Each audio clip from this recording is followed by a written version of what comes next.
hungover good morning from York. I've been in a wine bar all night, but it's 8 o'clock in the morning, or just about, and we are just climbing up onto the city walls to take a little loop around this city and see what we can see before we check out of our B&B. I'm roaming. I'm not that hungover then, clearly. I'm just going to take a little look over these walls to see. We're heading north.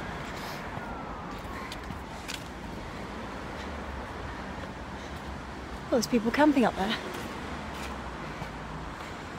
The Roman city of Eboracum was founded here in about AD 71, and originally it was a military fortress, and then the citizen communities followed. So there always has been a wall around the cities in its permutations. Oh, there's the place I'm staying. But this isn't Roman in itself. There are remains that we might see shortly. Let's get running.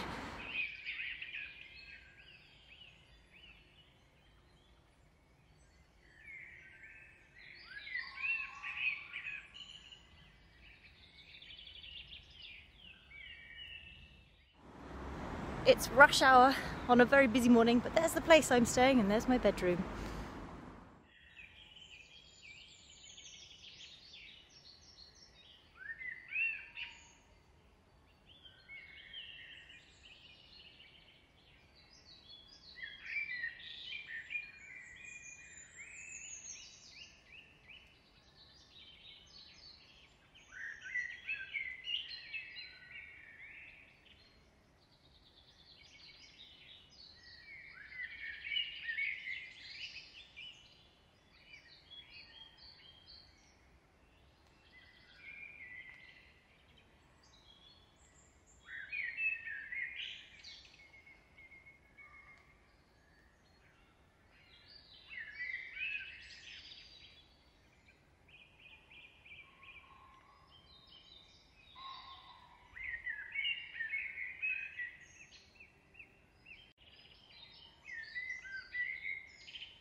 Eboracum was really important in the time of the Roman Empire.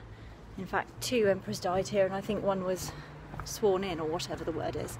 But we're standing here at Micklegate, which is actually medieval, I think, and this is where the kings would have passed through into the city. And the city itself was laid out, well, it follows its Roman foundations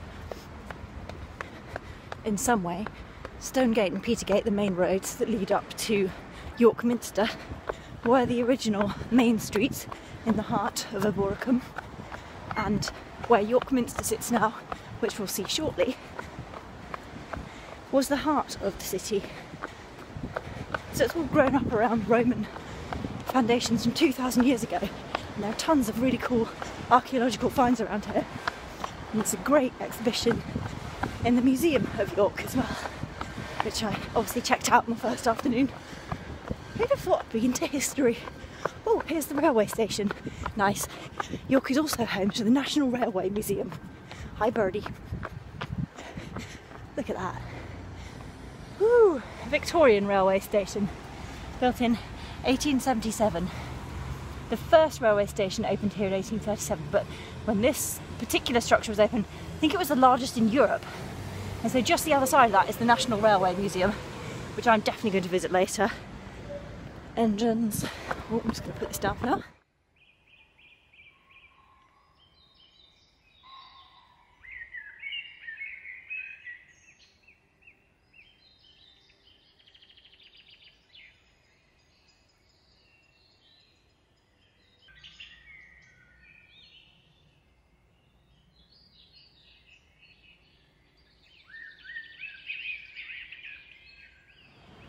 We've just got our first sight of York Minster, medieval cathedral, well, consecrated in the 1400s. Took about 250 years to build, and it's a really imposing sight from here. Probably one of the most imposing sites in the UK, with one of the biggest stained glass concentrations in the world, and definitely one of the largest stained glass windows, I think, in Europe. we're going to get a little bit closer to that, because obviously I don't want to disturb this guy who's filming up here, but there are layers and layers of history. And I think King George IV said that York's history was England's history, which is true. We have Viking, medieval, Victorians, Georgian, all the stuff in between.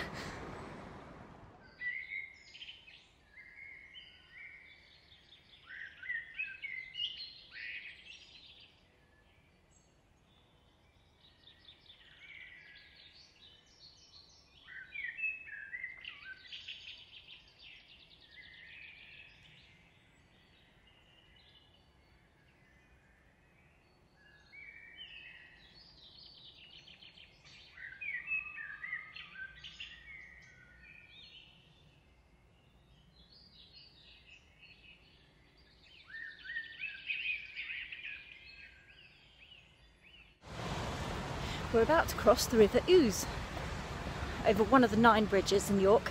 The River Ouse runs for 13 miles through York, and the Romans obviously chose, not obviously, but they chose to build here because it was where the rivers Ouse and Foss converged. So a very powerful position for a military fortress, and now quite a lovely one. What we're looking at over there is Dame Judi Dench Walk. Apparently she went to school in York. Her mother was a wardrobe mistress or something at the theatre, so my father a doctor here. So lucky her. That's a good start in life. You can just see over there the museum gardens, which we're going to have a run around now.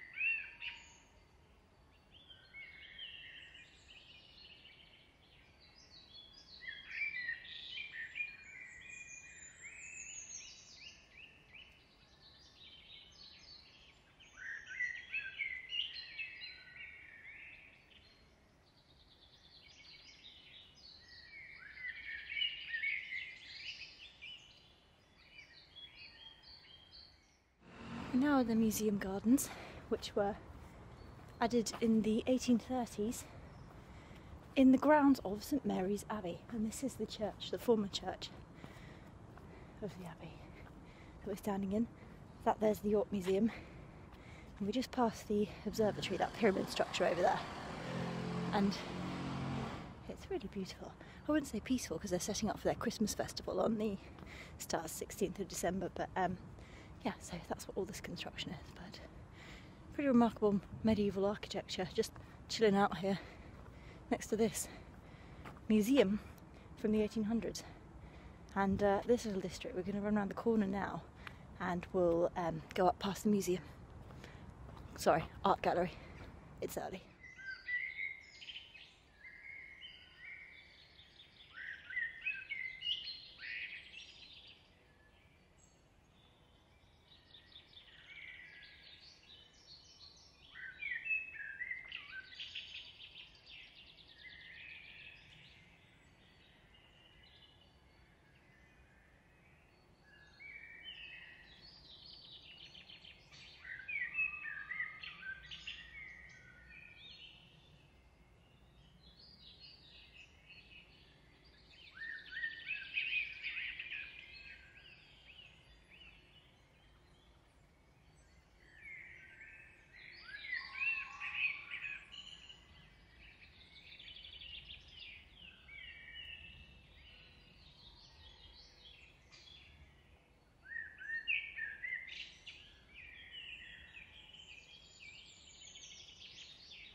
We're now in Exhibition Square.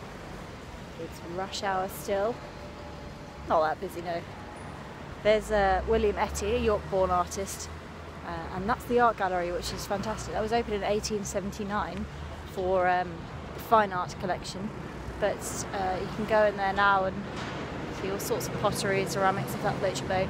I went to the Paul Nash Uncanny Landscape thing and really enjoyed that. Dystopian landscapes, makes a change from all the pretty ones around here.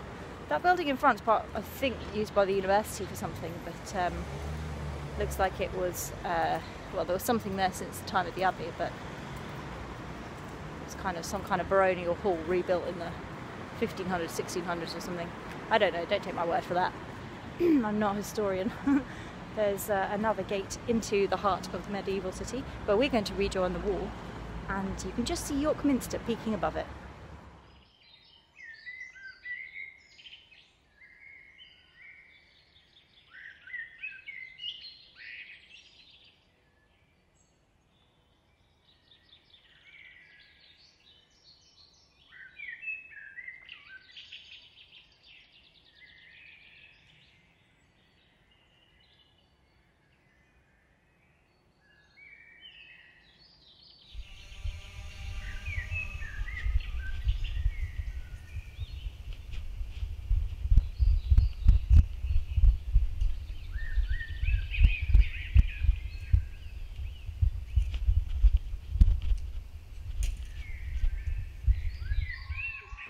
That was a tiny bit spooky, I've got to say.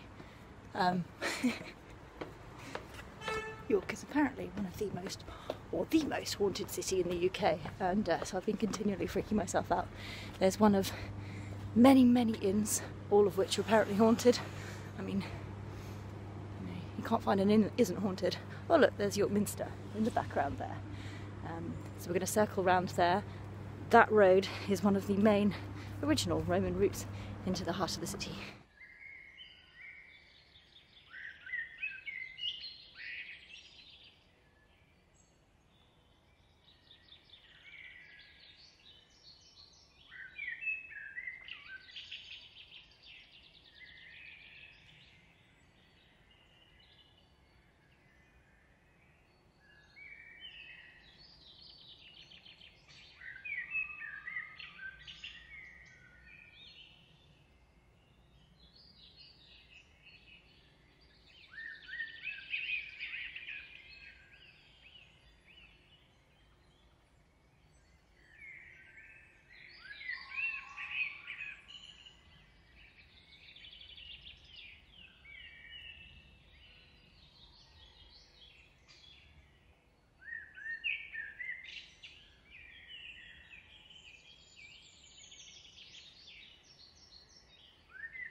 If you thought we'd walked into Harry Potter, you would be forgiven. This is the Shambles, one of the best preserved medieval streets, and this is where all the butchers would hang their meat and cut stuff up and let it run into the sides there. So there's a hook up there, and then I think just back here is a little cat as well. So if you like cats, you can follow some kind of walking tour in York.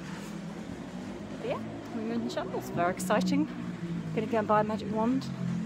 I'm not.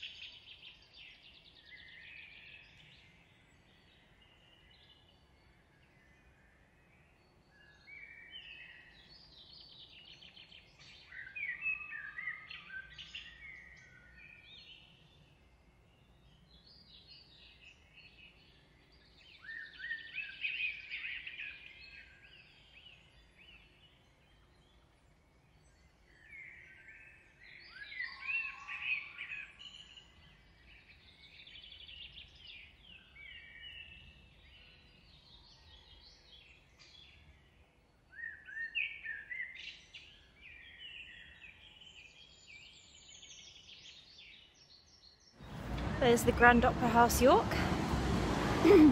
If you see the word Jorvik everywhere, it's because that was the name of the Viking city that was here, or settlement.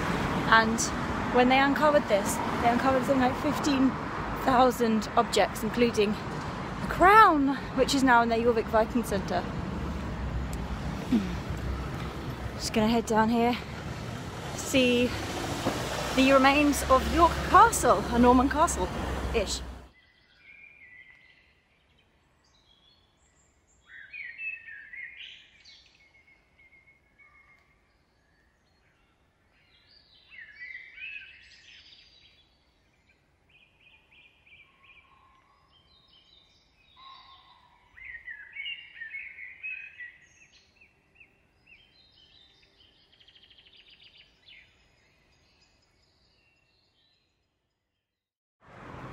Who doesn't love a good mound? This is Clifford's Tower, which is the remaining, best remaining part of York Castle, which was the Norman castle that was built here after William Conqueror came along and made himself very welcome with all the locals.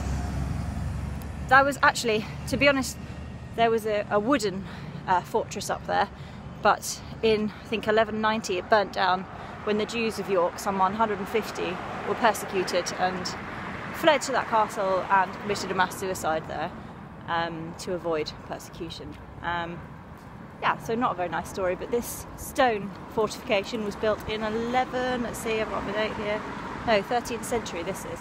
This is looked after by Historic England. You can go up and walk around as I did as soon as I got here in York. And if you look just over, well, behind those houses in front of us now is Bailey Hill, where the rest of the castle would have been. All that's left is the hill, which is where I'm staying.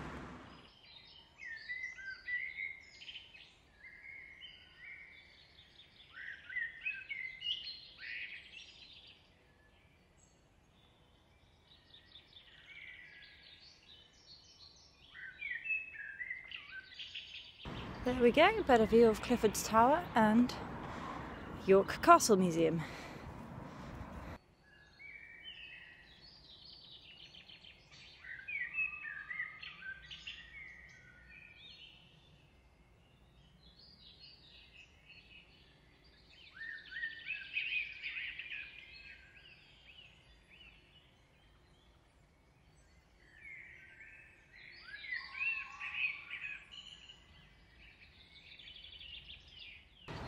So there we are, we're nearly at the end of our journey, which is back where we began, at those trees just across the water there.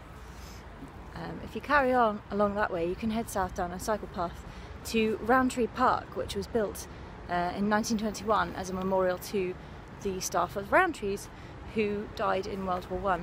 And there's a gate there dedicated to the people of York who died in World War II. Rowntree obviously being the famous chocolatier, philanthropist, social reformer who brought us Kit Kats. I think I'm going to go and have one.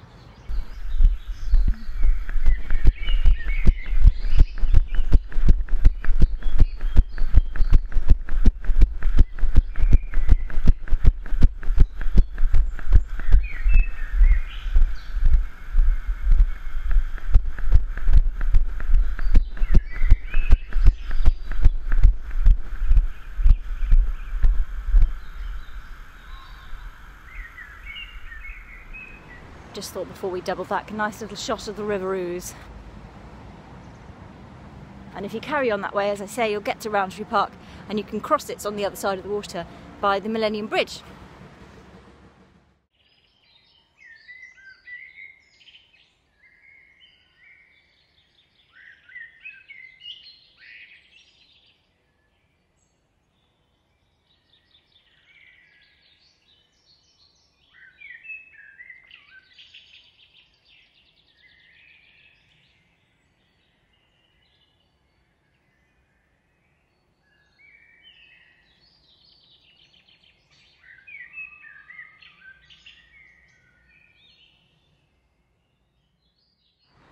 Right, that's it. Hope you've enjoyed this snapshot of York.